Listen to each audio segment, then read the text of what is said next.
The Great Gatsby by F. Scott Fitzgerald. We are now on page 86.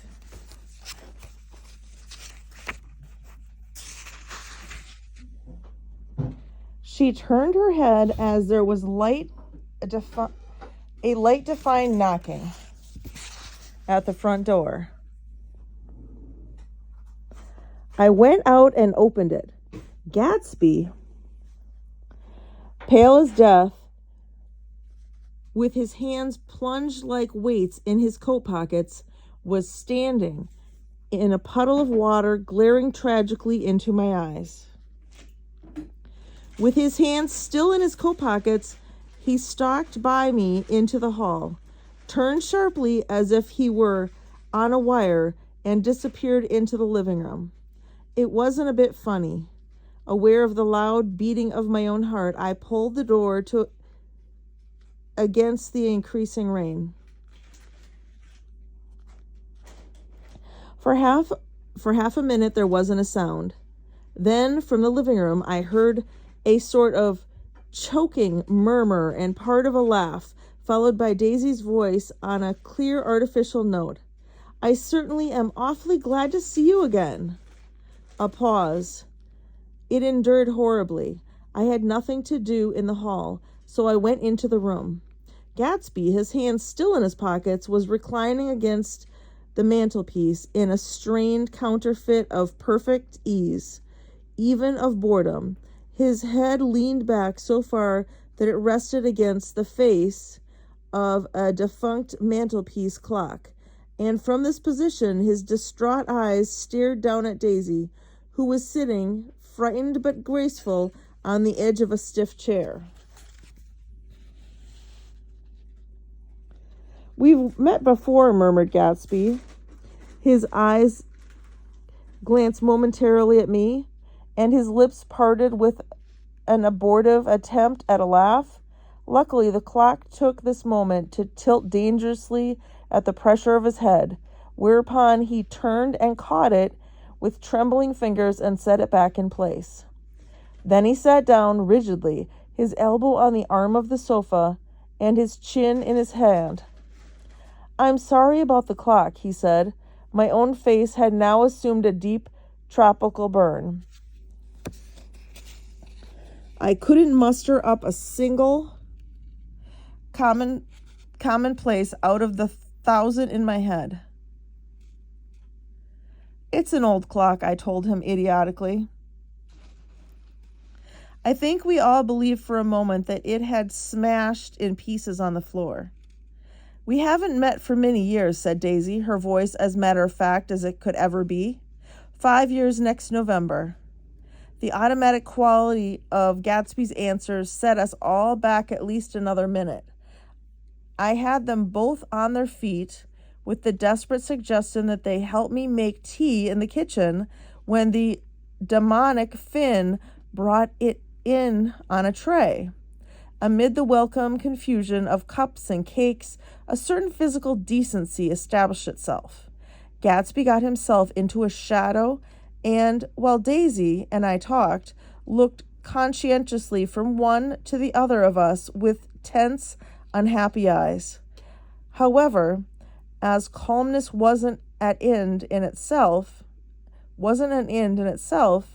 I made an excuse at the first possible moment and got to my feet. "Where are you going?" demanded Gatsby in immediate alarm. "I'll be back. I've got to speak to you about something before you go." He followed me wildly into the kitchen, closed the door, and whispered, "Oh, God," in a miserable way. "What's the matter?" "This is a terrible mistake," he said, shaking his head from side to side. "A terrible, terrible mistake." "You're just embarrassed, that's all." "And luckily," I added, "Daisy's embarrassed too." "She's embarrassed?" he repeated incredulously. "Just as much as you are."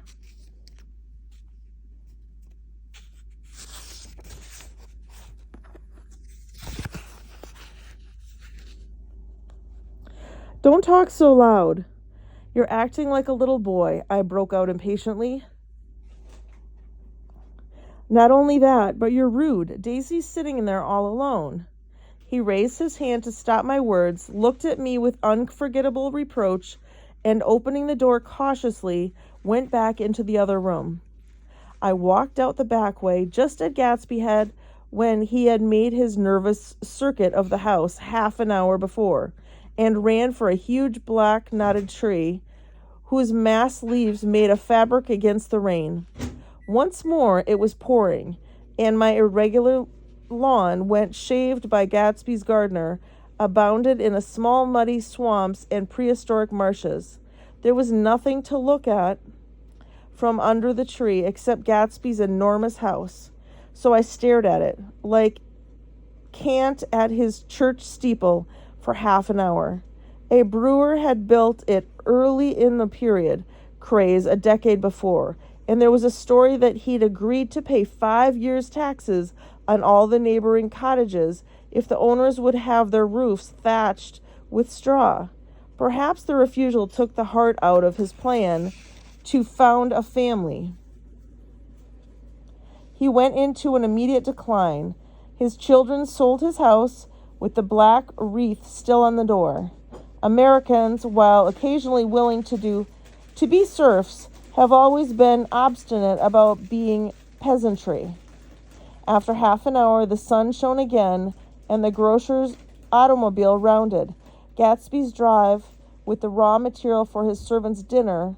I felt sure he wouldn't eat a spoonful. A maid began opening the upper windows of his house, appeared momentarily in each, and leaning from a large central bay, spat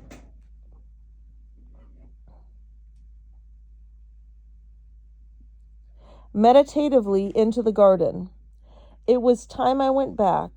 While the rain continued, it had seemed like the murmur of their voices, rising and swelling a little now and then. With the gusts of emotion. But in the new silence, I felt that silence had fallen within the house too. I went in after making every possible noise in the kitchen, short of pushing over the stove, but I don't believe they heard a sound. They were sitting at either end of the couch, looking at each other as if some question had been asked, or was in the air, and every vestige of embarrassment was gone. Daisy's face was smeared with tears, and when I came in, she jumped up and began wiping at it with her handkerchief before a mirror. But there was a change in Gatsby that was simply confounding. He literally glowed. Without a word of gesture of exultation, a new well-being radiated from him and filled the little room. "Oh, hello, old sport," he said, as if he hadn't seen me for years. I thought that for a moment he was going to shake hands. "It's stopped raining." "Has it?" Then he realized what I was talking about, that there were twinkle bells of sunshine in the room. He smiled like a weatherman, like an ecstatic patron of recurrent light, and repeated the news to Daisy. "What do you think of that? It stopped raining." "I'm glad, Jay." Her throat, full of aching, grieving beauty, told only of her unexpected joy. "I want you and Daisy to come over to my house," he said. "I'd like to show her around." "You're sure you want me to come?" "Absolutely, old sport." Daisy went upstairs to wash her face. Too late, I thought, with humiliation of my towels, while Gatsby and I waited on the lawn. "My house looks, well, doesn't it?" he demanded. "See the whole front of it catches the light?" See how the whole front of it catches the light?